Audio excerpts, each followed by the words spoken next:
श्रद्धेय सज्जनों, भगवान की कथा श्रद्धेय शास्त्री जी ने कहा, जिनको भगवान चयनित करते हैं वही भगवान की कथा में बैठ सकते हैं। बिल्कुल सत्य बात है, कितनी अद्भुत बात है। और सत्संग भाग्योदयेन बहुजन्म समर्जितेन सत्संग मम च लभते पुरुषो यदा वै। भगवान की कथा अनन्य प्रकार के आपके हमारे भाग्यों का उदय न हो तो भगवान की कथा की प्राप्ति हो ही नहीं सकती। और भगवान की कथा प्राप्त होने के बाद जीव को क्या प्राप्त होता है? तो श्रीमद् भागवत के गोपी गीत में गोपियां भगवान को कहती हैं, तब कथामृतम तप्त जीवनम कभी भीड़ितम कलमशापहम। अथवा रामचरितमानस में जाएं तो कहते हैं, बुद्ध विश्राम सकल जन रंजनी राम कथा कलि कलुष विभंजनी। भगवान की कथा जीव के अंतर्मन में जन्म जन्मांतर से रहने वाले समस्त प्रकार के कल्मशों को समाप्त कर देती है अथवा धो देती है। और जिसके जीवन के इस परम पवित्र भाव में उसके अंतर्मन में रहने वाले समस्त विकार का नाश हो गया हो, समाप्त हो गए हो, तो ऐसे सत्संग से धुले हुए पवित्र मन को ही भगवान की प्राप्ति होती है। देखिए, आपको सहज भाव में समझा दूं, आप लोग सब जानते हो कथा को और श्रद्धेय शास्त्री जी के मुखारविंद से आप सब श्रवण करेंगे भी। देखिए, आप लोग प्रतिदिन मंदिर जाते हो? बताओ, मंदिर जाते हैं कि नहीं? कौन कौन जाते, जरा हाथ उठा के बताओ। जय हो, आप सबको बहुत बहुत धन्यवाद। मंदिर क्यों जाते हो? मंदिर जाने का उद्देश्य क्या है बताइए? मंदिर जाने का उद्देश्य यही है कि वहां भगवान के दर्शन हो जाएं, यही बात है। बोलिए जरा, इसीलिए जाते हैं मंदिर में, भगवान के दर्शन हो जाएं, इसलिए आप और हम क्या करते हैं? मंदिर जाते हैं। नाराज मत होना शास्त्री जी। मंदिर किस लिए जाते हैं? भगवान के दर्शन हो जाएं। और श्रीमद् भागवत में भगवान वेद व्यास जी ने सब प्रमाण कहा कि कंस ने केवल एक बार भगवान के दर्शन किया था। कितनी बार? और क्या हुआ उसका? हाँ, बता दो, क्या हुआ? उसका मरण हो गया। उद्धार नहीं बोलता, कंस का मरण हो गया। तो मेरी आप सबसे प्रार्थना है, मंदिर जाने के बाद आपके अंतर मन में रहने वाला कंस दोबारा जीवित नहीं रहना चाहिए, उसका मरण हो जाना चाहिए। तभी आपके मंदिर जाने की सार्थकता है। यदि आप प्रत्येक दिन मंदिर जाते हो, प्रत्येक दिन कथा में बैठते हो और आपके अंतर मन में रहने वाला कंस और रावण मरता नहीं है, तो महाराज समझ लो जन्म जन्मांतर से बड़ा पुष्टित है, पोषित है। और उसको इतना पुष्ट मत करो कि आपके जीवन को कहीं गड्ढे में न डाल दे महाराज।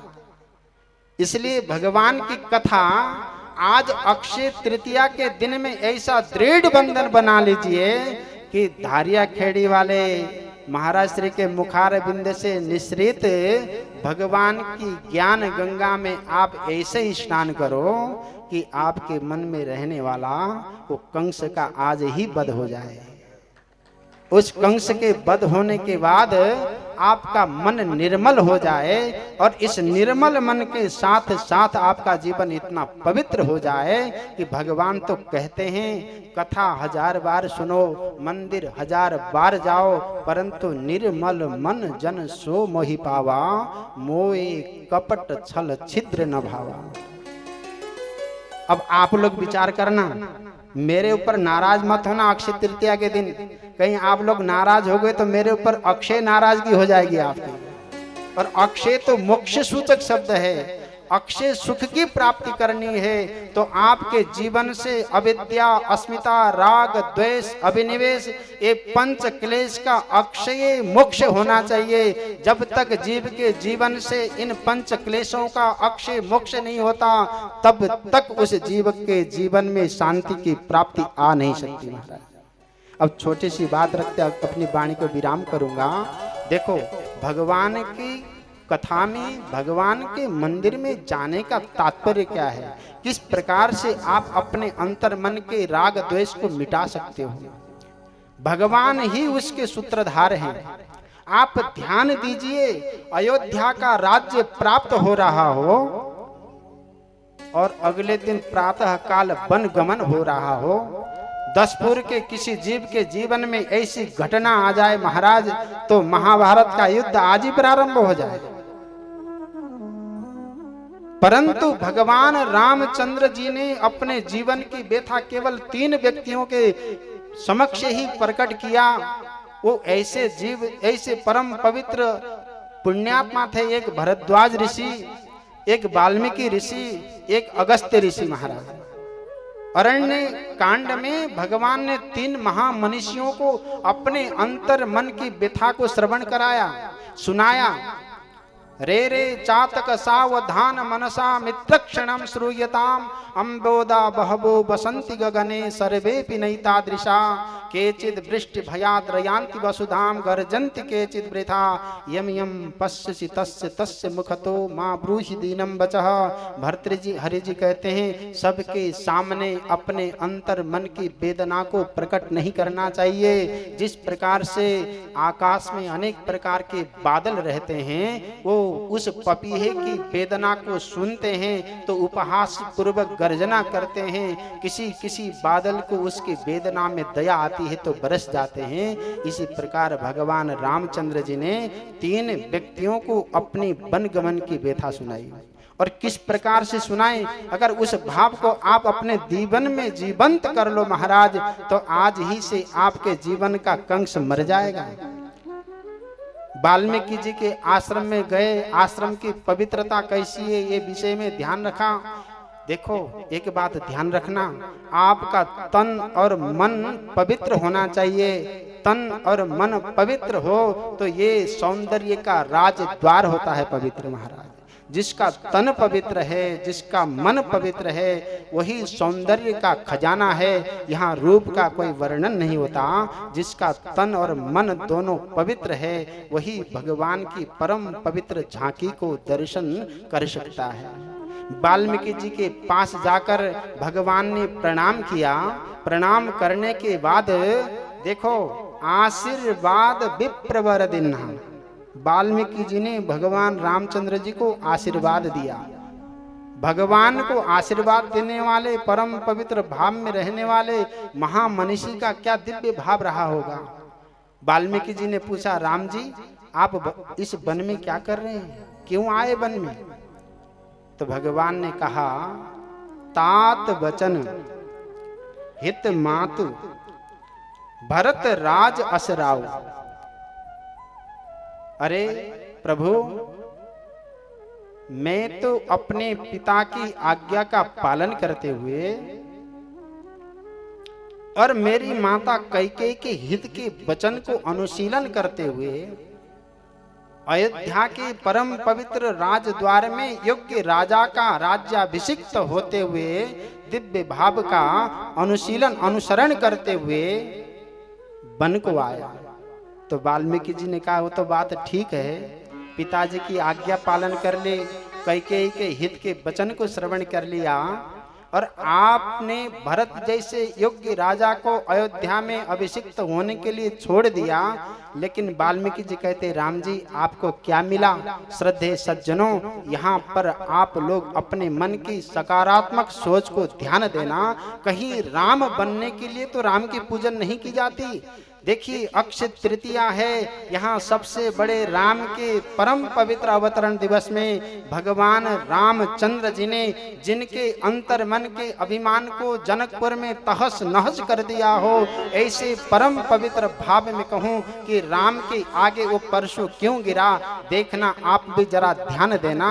वाल्मीकि जी ने कहा राम वो तो सब ठीक है, भरत को राज्य मिल गया, कैकेयी के मन को संतुष्टि मिल गई, पिताजी को आपने आज्ञा का पालन कर दिया, इसके बदले में आपको क्या प्राप्त हुआ?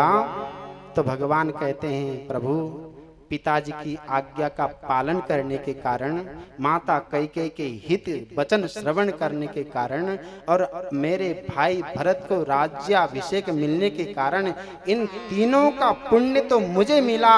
इस अरण्य में आप जैसे संत का दर्शन हुआ महाराज। इस परम पवित्र अरण्य में मैं जितना मुझे पुण्य का लाभ पिताजी की आज्ञा का पालन करने से हुआ, जितना मुझे माता कैकेयी के वचनों के हित वचनों को श्रवण और अनुशीलन करने से मिला, और जितना मैंने अपने योग्य भाई भरत को राज्याभिषेक के लिए छोड़ दिया, उसका पुण्य प्रताप है। आप जैसे अमलात्मा विमलात्मा विशुद्धात्मा संतों के दर्शन मेरे नेत्रों को ये सहज हुए, इससे बड़ा पुण्य मुझे और कुछ नहीं मिल सकता।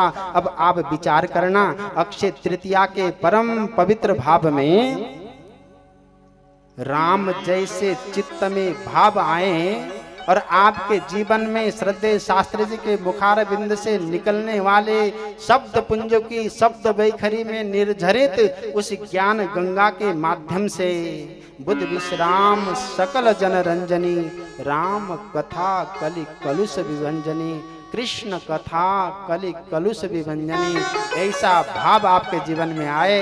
यही अक्षय तृतीया का आप सबको अक्षय शुभकामना देते हुए अपनी वाणी को विराम देता हूँ। बोलिए सच्चिदानंद भगवान की। पूज्य स्वामी जी महाराज की।